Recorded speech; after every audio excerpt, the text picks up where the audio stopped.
Virgin Atlantic's founder, Richard Branson, once joked, "The quickest way to become a millionaire in the airline business is to start out as a billionaire." This joke clearly showed the cruel landscape that the airline business is, and how easy it is for investors and airlines to go under. There are endless cases of airlines that have unfortunately ceased operations after finding themselves in the deepest ends of financial troubles and unable to rescue themselves. However, there are those that have found themselves in such troubles, but somehow managed to bounce back.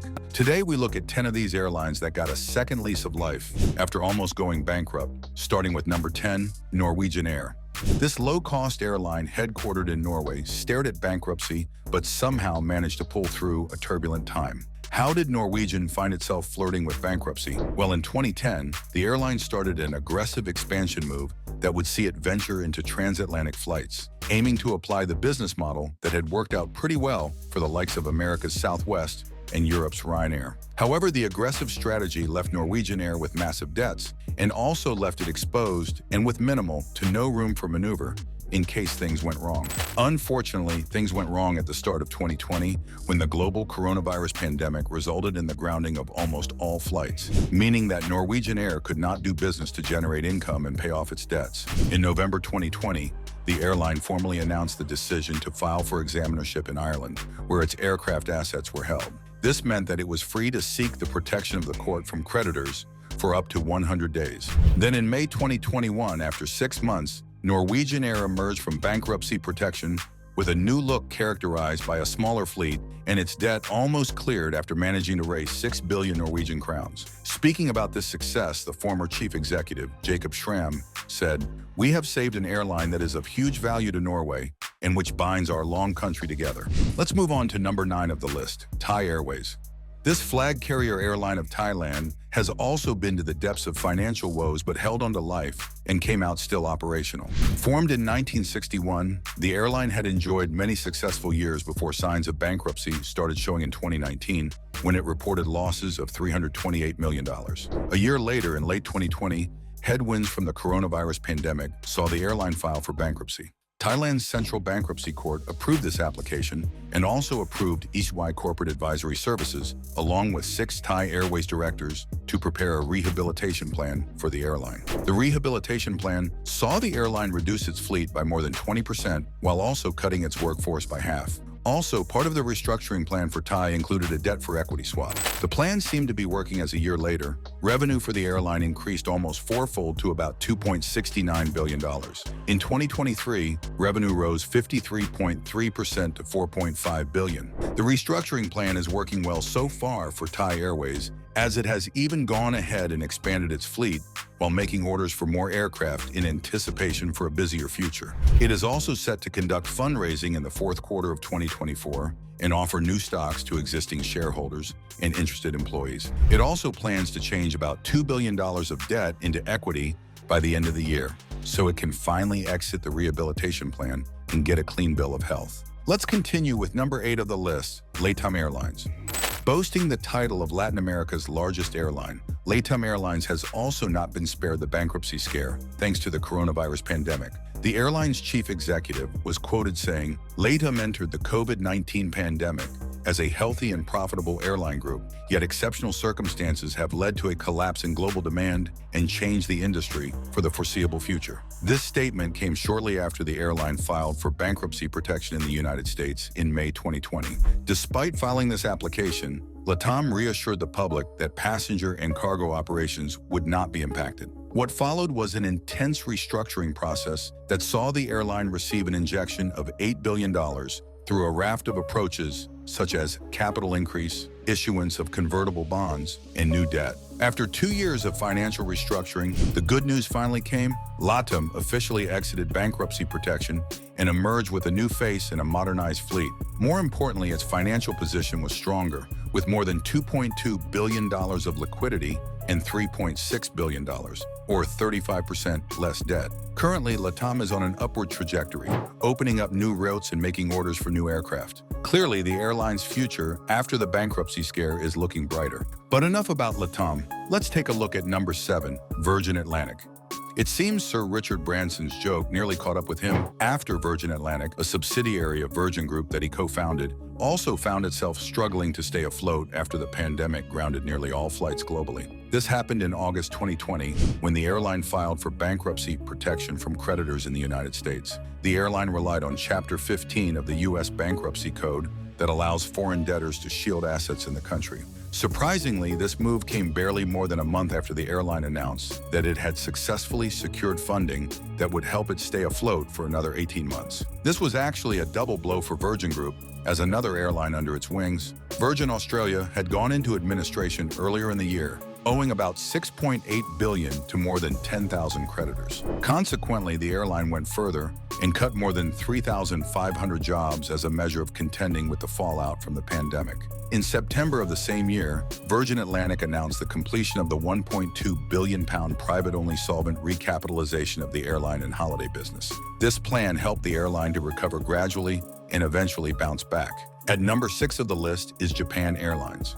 The flag carrier of the land of the rising sun has also had its fair share of bankruptcy scare. Unlike the majority of those mentioned earlier, Japan Airlines' bankruptcy was not caused by the pandemic. To know its cause, we have to travel back in time to 1987 after its privatization. The management adopted ambitious expansion plans and also made decisions to invest outside aviation, decisions that would have drastic outcomes later. For instance, the board invested in a hotel in Manhattan, purchasing it for $190 million and sinking another $100 million on renovations. According to a former employee of the airline, even if it was fully booked for the next 30 years, it would have been unprofitable. なんですよ。で、当時は30年間満室でも黒字にならないと言われたような、そういうホテルを買収したりして。But that was just the start of problems for Japan Airlines. Other issues such as the 9/11 attacks, the Iraq War, and the outbreak of the severe acute respiratory syndrome only made life more difficult for the airline. Lurching from one problem to another, Japan Airlines hit rock bottom in 2010 when it filed for bankruptcy protection, owing more than $25 billion, more than 100 times its valuation.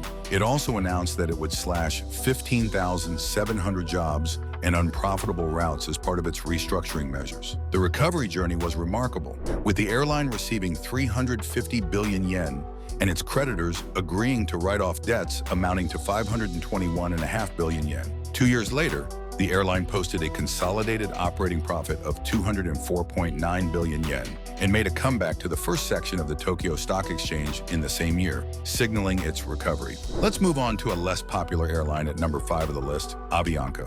Our journey takes us to South America, specifically Colombia, where the flag carrier, Avianca, became a textbook of what could go wrong and how fast it could happen for an airline. Avianca's woes were also thanks to the pandemic, causing a significant shock to its passenger numbers. Speaking about this challenging period, the then chief executive, Anko van der Werf, said, "Avianca is facing the most challenging crisis in our 100-year history as we navigate the effects of the COVID-19 pandemic.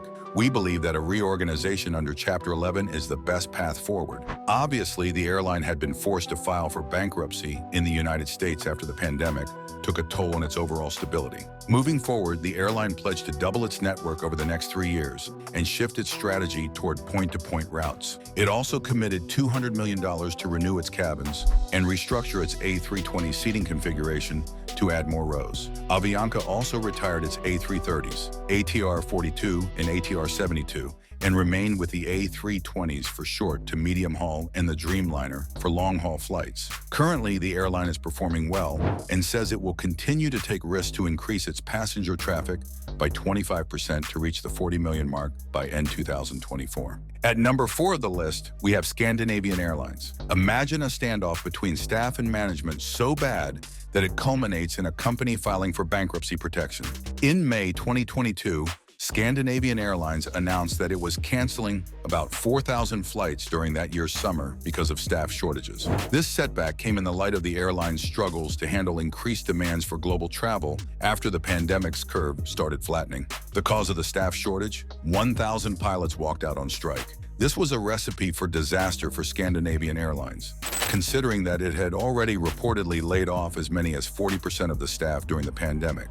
Then, as part of a restructuring plan, the airline voluntarily filed for Chapter 11 bankruptcy proceedings in the United States, allowing it to resolve the pilots' strike, renegotiate labor contracts, and reconfigure its fleet. Initially, it was expected that the airline would present its restructuring plan in November 2023. However, this would fail to materialize, and the airline finally won a bankruptcy court approval on a debt restructuring in March 2024. The plan was funded by a $1.2 billion investment anchored by Air France-KLM and private equity firm Castle Lake LP. Let's move on to the third spot of the list, United Airlines. Today, United Airlines has a market capitalization of $15.4 billion. Also, the airline saw its net income surge by 3.5 times year to year to a whopping $2.6 billion in 2023. Things might be looking good for United at the moment, but did you know that this airline was on the verge of bankruptcy 2 decades ago? In 2002, United Airlines filed for federal bankruptcy court protection after 2 years of heavy losses and inability to pay off a debt totaling about $1 billion.